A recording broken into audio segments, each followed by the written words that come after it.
Roma pasal 6. Mati terhadap dosa dan hidup dalam Kristus. Jadi sekarang apa yang akan kita katakan?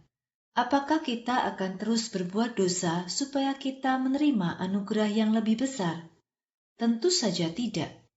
Bagaimana mungkin kita yang sudah mati dari dosa sekarang masih hidup dalam dosa? Atau tidak tahukah kamu bahwa kita semua yang sudah dibaptis dalam Yesus Kristus juga dibaptis dalam kematiannya?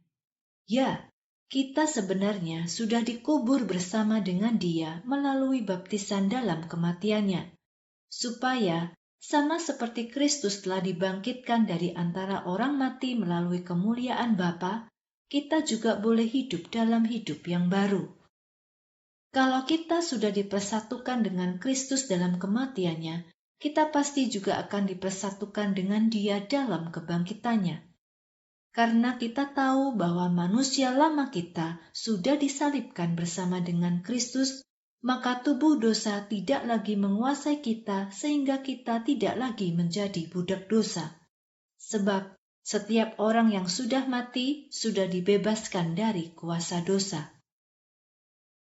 Sekarang, kalau kita telah mati bersama dengan Kristus, kita percaya bahwa kita pun akan hidup bersama dengan Dia. Kita tahu bahwa kalau Kristus sudah dibangkitkan dari antara orang mati, maka tidak mungkin Ia mati lagi. Kematian tidak berkuasa lagi atas Dia. Sebab kematian yang Kristus alami adalah kematian untuk dosa, satu kali untuk selamanya. Tetapi kehidupan yang Ia hidupi adalah hidup untuk Allah.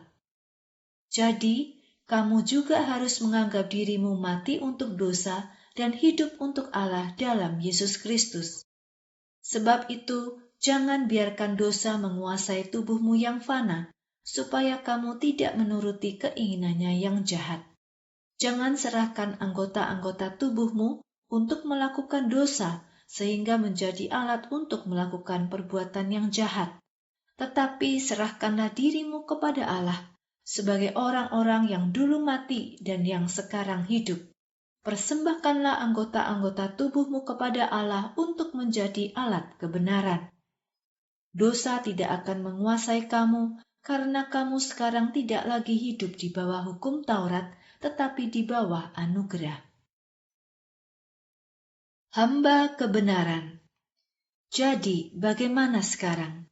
Akankah kita berbuat dosa karena kita sekarang tidak lagi hidup di bawah hukum Taurat tetapi di bawah anugerah? Tentu saja tidak. Tidak tahukah kamu, jika kamu menyerahkan diri untuk patuh kepada seseorang, kamu menjadi budak bagi orang itu? Apakah kamu mau menjadi budak bagi dosa yang akan membawamu kepada kematian? Atau menjadi budak bagi ketaatan yang akan membawamu kepada kebenaran? Tetapi syukur kepada Allah, sebab meskipun dulu kamu menjadi budak dosa, sekarang kamu dengan sepenuh hati taat kepada pokok-pokok ajaran kebenaran yang kamu percayai. Kamu sudah dibebaskan dari dosa. Sekarang kamu adalah budak kebenaran.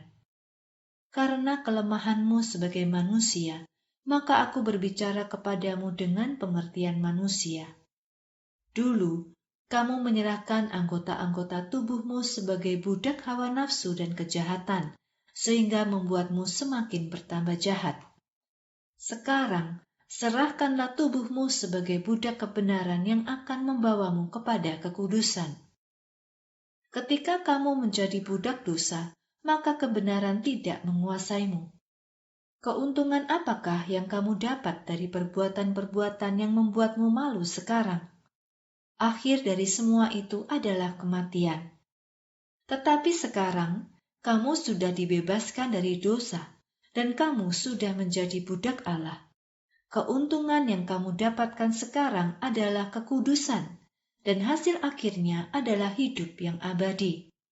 Sebab upah dosa adalah kematian, tetapi rahmat Allah akan memberikan hidup abadi dalam Yesus Kristus Tuhan kita.